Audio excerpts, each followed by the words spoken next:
Le Tour de Corse 2016 débutera le jeudi 29 septembre à Bastia. Après un programme dense en début de semaine, alternant vérification administrative, reconnaissance du parcours et de nombreuses animations dans le cœur de Bastia, les concurrents entreront dans le vif du sujet avec le check-down, la séance de mise au point tant appréciée par les spécialistes de la discipline. Check-down de Sorbo-Cagnan, 5,4 km. Les concurrents s'élanceront du village de Querciolo sur une route technique assez large et sinueuse, présentant de très belles zones publiques aménagées sur la première partie du parcours. À l'approche de Sorbo-Cagnan, le changement de revêtement et l'étroitesse de la voie rendront la deuxième partie du check-down plus délicate.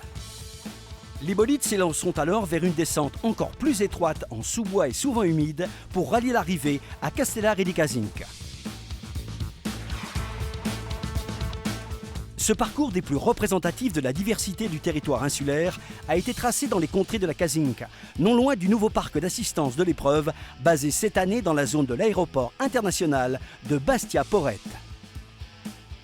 L'après-midi, les équipages se dirigeront vers Ajaccio, où de nombreuses opérations promotionnelles animeront le cœur de la cité impériale.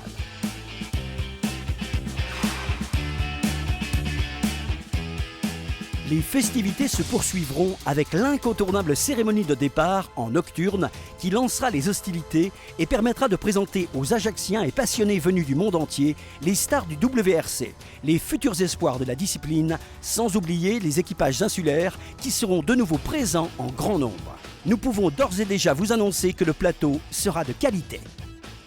Top départ de cette 59e édition vendredi 30 septembre. Une journée de course accueillie dans son intégralité en Corse du Sud. Spéciale 1, Acquadoria Albitrecce, 49,72 km.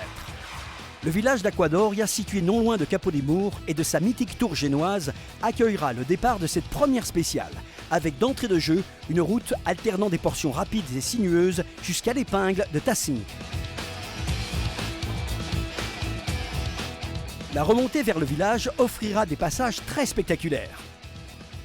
Les concurrents enchaîneront ensuite vers une montée rapide et rythmée jusqu'au passage du col de Gradelle. Puis emprunteront une portion bosselée au revêtement ancien pour rejoindre l'épingle de Pietrozelle.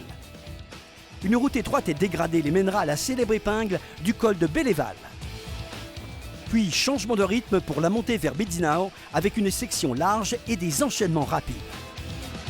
Une route beaucoup plus sinueuse et étroite, avec de nombreux changements de surface, les mènera jusqu'à l'épingle d'Albitrecce. Les équipages termineront avec la traversée du village d'Albitrecce et une portion encore plus délicate et très piégeuse. Sans trop de répit, les équipages enchaîneront la dernière partie de cette première section marathon. Spécial 2, plage du Liamone, Sarola-Carcopine, 29,12 km. La plage du Liamone sera l'attraction majeure du départ avec d'entrée de jeu une montée très rythmée jusqu'à la célèbre épingle de Casalione, pas évidente à négocier. Changement de rythme avec une route large et sinueuse jusqu'au pont de Furcine et enchaînement avec une montée tortueuse, étroite et bosselée jusqu'à l'épingle de Calcatogge. Puis les équipages traverseront les villages de Sant'Andrea d'Orcine, de Canel pour arriver enfin à l'épingle de Sari d'Orcine. La portion suivante sera beaucoup plus large, en montée jusqu'au col de Sarsogge, puis une descente assez technique jusqu'à Sarola-Carcopine, terme de cette deuxième spéciale. Après cette première section marathon de 80 km, bolides et équipages s'offriront une pause à Porticce, le temps d'un regroupement et d'un changement de pneumatique, avant de repartir dans la deuxième section de la journée pour le plus grand bonheur des spectateurs. À l'issue de la 4e spéciale, une liaison conduira les concurrents vers le parc d'assistance de Bastia-Porrette à Luciane, où une pause bien méritée pour les hommes et une halte technique pour leur mécanique seront les bienvenus. Les acteurs du WRC rejoindront enfin Bastia, l'une des 3 villes étapes du Tour de Corse. La majestueuse place Saint-Nicolas accueillera les équipages sur le podium d'arrivée de la première étape avant leur entrée en parc fermé. De nombreuses animations et une séance d'autographes permettront aux Bastiais de passer une soirée des plus festives. Deuxième journée en Haute-Corse, samedi 1er octobre.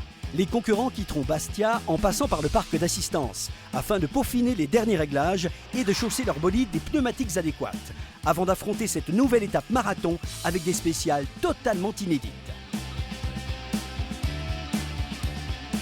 Spécial 5, Orez, La Porta, Vallée di Rostin, 53,72 km.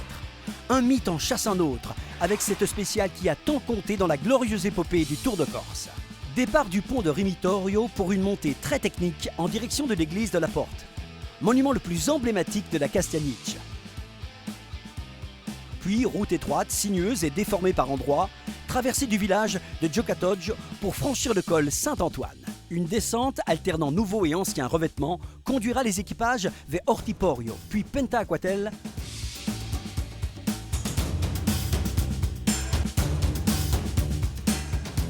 puis en fin de descente, la spectaculaire épingle de Barchetta.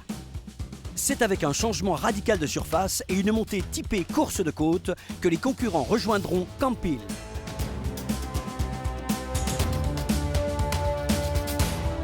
Une route beaucoup plus sinueuse à flanc de montagne les conduira à Bisinchi, puis à Castello di Rostin. Il ne faudra rien lâcher car la dernière portion restera délicate avec l'enchaînement de nombreuses épingles en descente avant de rallier l'arrivée non loin de Vallée di Rostin.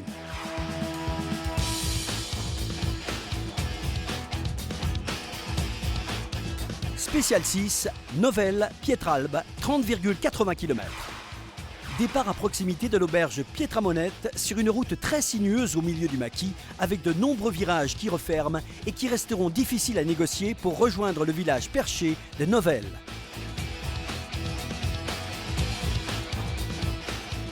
Les passages à la gare de Novelle et au col de la Croix offriront aux spectateurs un point de vue unique sur la Balagne et sur toute la première partie de cette spéciale.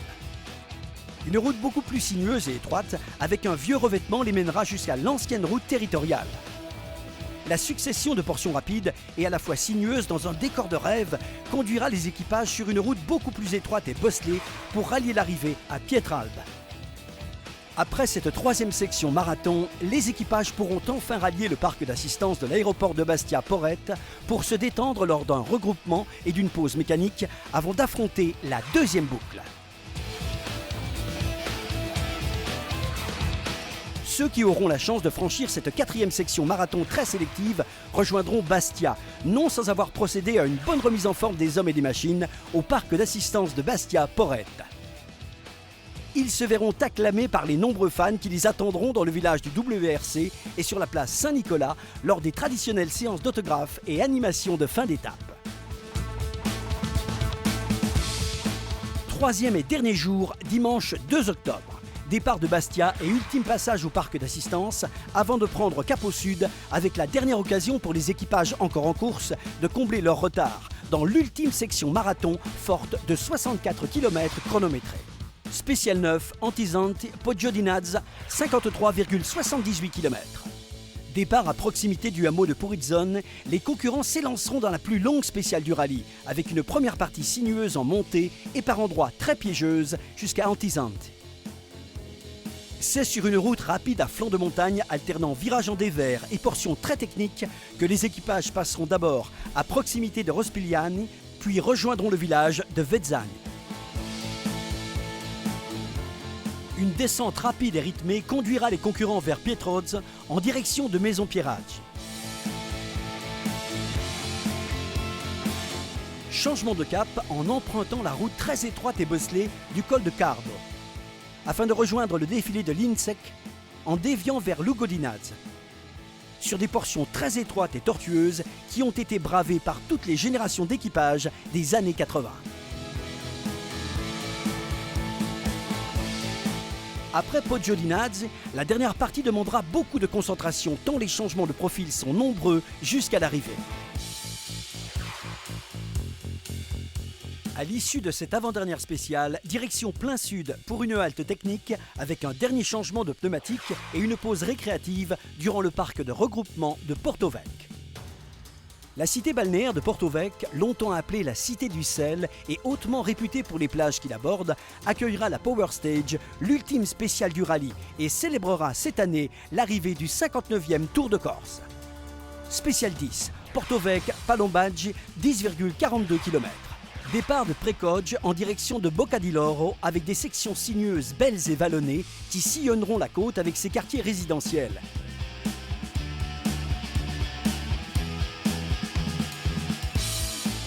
et qui surplomberont les plages de Folac, de Tamaricho et de Palombache, avant de quitter cette première partie pour une section plus sinueuse et étroite au niveau de Porra, pour une succession de virages en épingle avant l'arrivée de la Power Stage. Les équipages qui auront réussi l'exploit de déjouer tous les pièges des 390 km d'épreuves spéciales du Tour de Corse 2016 célébreront la fin de la Power Stage à quelques encablures de l'arrivée du rallye. Ils se dirigeront ensuite vers le site de la cérémonie d'arrivée, au cœur de la marina de Porto-Vecchio, où des milliers de spectateurs les attendront pour prendre part à une remise des trophées haute en couleurs et avec une vue exceptionnelle sur la baie.